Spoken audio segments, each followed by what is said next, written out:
दूरी पर टुनटुनी नाम की एक चिड़िया भी अपनी दो बेटियों के साथ रहती थी। एक दिन जब गई थी तब उसकी बेटियां सुनहरी और पिंकी घर में अकेली थी। उन्हें अकेला देखकर कालू कौवा उनके पास आता है।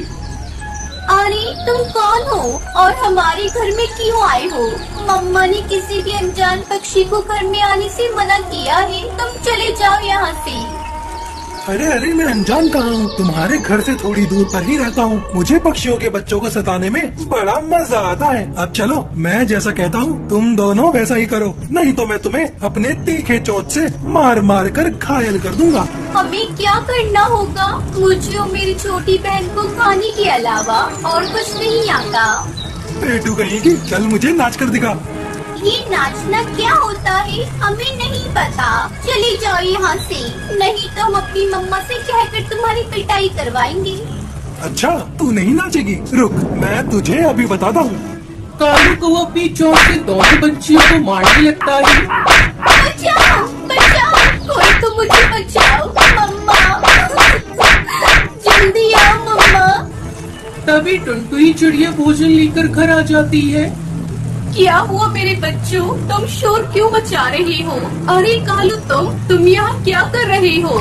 माँ, ये हमें नाचने को बोल रहा था और हमें चोट से मार भी रहा था।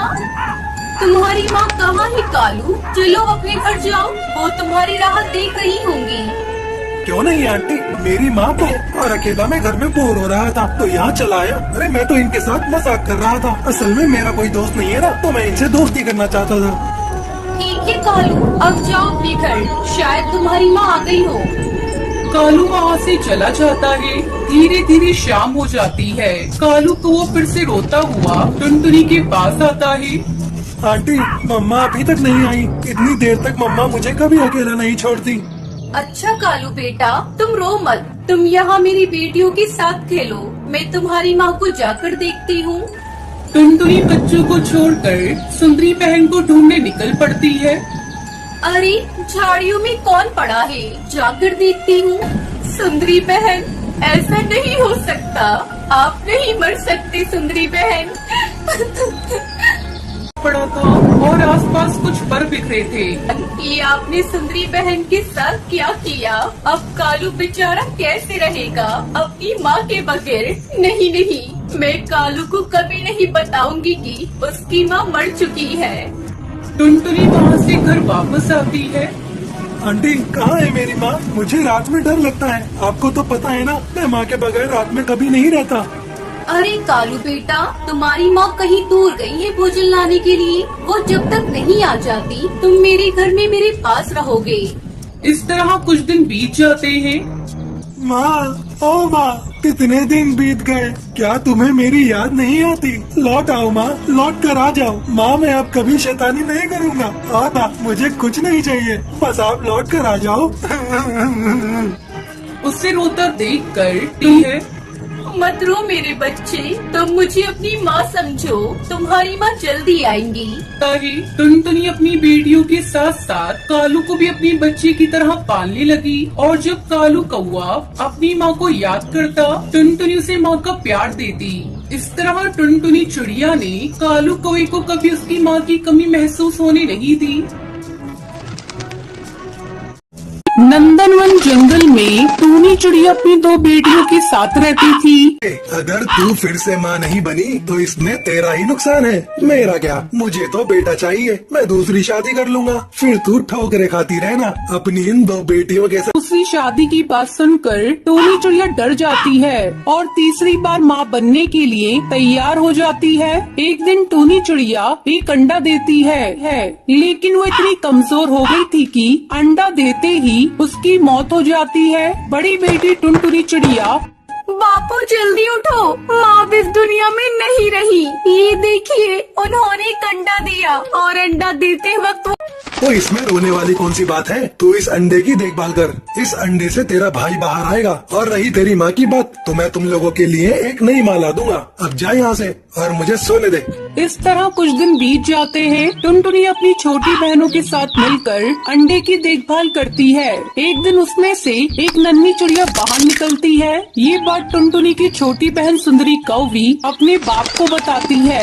कमबख्त, खुद तो मर गई और मेरे ऊपर 3-3 बेटियों का बोझ डाल गई। अब इनके दहेज के लिए कहाँ से पैसे लाऊंगा? चल जा यहाँ से कल मुही।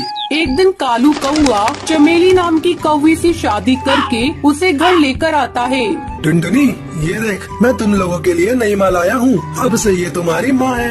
टुनटुनी चिड़िया चुपचाप देखती रह जाती है। वो कर भी क्या सकती थी।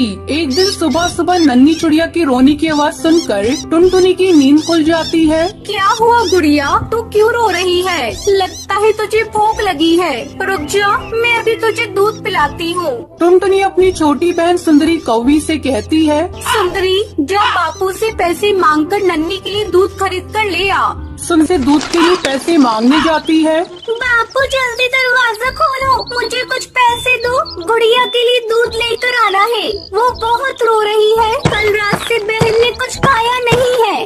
क्या है रे सुंदरी, तू इतनी सुबह सुबह क्यों गला फाड़ रही है? तुम लोग हमें चैन से सोने भी नहीं देती। माँ, वो नन्ही भूख से रो रही है, उसके लिए दूध लाना है, इसलिए मैं बापू से पैसे मांगने आई थी। उन्हें उठा दो। चल भाग यहाँ से, तुझे कोई पैसे वैसे नहीं मिलेंगे। और जाकर कह दे टुनटुनी से वो अपनी बहन को पानी पिला दे, फिर घर का सारा काम करने में लग जाए। काम करोगी तभी तुम्हें अब से खाना मिलेगा। सुंदरी दुखी मन से टुनटुनी के पास जाती है। दीदी, अब क्या होगा? नई माँ ने मुझे डांट कर भगा दिया, मुझे बापू से भी बात नहीं करने दी। उधर नन्ही चिड़िया भूख से लगातार रोई जा रही थी। क्या करूं? ये कैसी दुविधा में आपने मुझे डाल दिया। मैं अकेली अपनी बहनों का कैसे ध्यान रखूं? सुंदरी, तुम नन्ही का ध्यान रखना, उसे किसी भी तरह खेल में लगाए रखना। मैं अभी चाचा जी के यहाँ से जाकर कुछ मदद मांग कर आती हूँ। टुनटुनी अपने चाचा बंटी कबूतर के पास जाती है। चाचा, मेरी मदद करो, हम लोग भूखे मर रहे हैं। बापू ने दूसरी शादी कर ली, वो हम तीनों बहनों पर अब ध्यान नहीं देते। नन्ही बहन दूध के लिए तड़प रही है, लेकिन बापू पर इसका कोई असर नहीं पड़ रहा है। मैं तेरा दुख समझ सकता हूँ बेटा, मैं तेरे लिए ज्यादा कुछ नहीं कर सकता, लेकिन मेरे पास एक गाय है, इसका दूध निकाल कर तू अपनी बहन को पिलाना और तुम सब खुद भी पी लेना। टुनटुनी चिड़िया गाय लेकर अपने घर वापस आ जाती है। टुनटुनी चिड़िया गाय का दूध निकालती है और फिर वो उसे अपनी छोटी बहन को पिलाती है और फिर अपनी बहनों के साथ खुशी खुशी रहने लगती है।